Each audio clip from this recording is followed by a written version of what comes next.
2020 March 23 నుంచి మే 4 open చేసేసారు. Shops close అయింది లెస్ దాన్ 2 months. ఒక్క మాట నేను అడుగుతుండా, 2018-19లో IML కేసెస్ 3,84,000. మధ్యలో జగన్మోహన్ రెడ్డి టైంలో 2021 1,87,000, 1,87,059, 131 కేసులు సేల్స్. అంటే 3,84,000 నుంచి 1,87,000.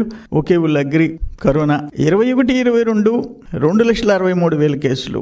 బీర్ కేసెస్ అయితే పర్ మంత్ 18-19లో 23 లక్షల కేసెస్, 19-20లో 17,74,000, 20-21లో 4,75,000, 22-23లో 6,79,000. నేనేమంటానంటే ఇక్కడ జరిగిన దోపిడీ కేసుకి ఒక్కొక్క టైప్ ఆఫ్ బ్రాండ్ కి, చీప్ బ్రాండ్ కి 150 రూపాయలు నేను ఉండింది చెప్తుండా.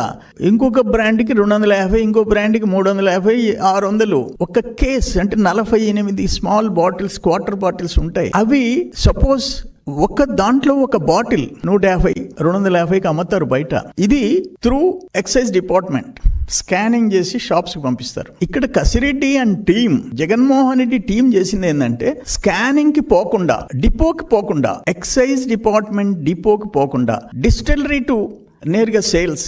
ఎందుకంటే ఆ స్టాఫ్ వాళ్ళు పెట్టుకున్న షాపులు అది ఎంత అని ఈరోజు సిట్ తేల్చాల్సిన అవసరం ఉంది. నేను చెప్పిన సేల్స్ అంతకుముందు తెలుగుదేశం టైంకి ఇప్పటికీ మధ్యలో ఎందుకు వచ్చింది ఇది? ఎందుకంటే అనఫిషియల్ సేల్స్, డిపోకు పోకుండా నేరుగా అమ్మిన సేల్స్ ఎంత? అందుకని 3,200 కోట్లు కాదు, మోర్ దాన్ 10,000 crores, 10,000 కోట్ల పైన.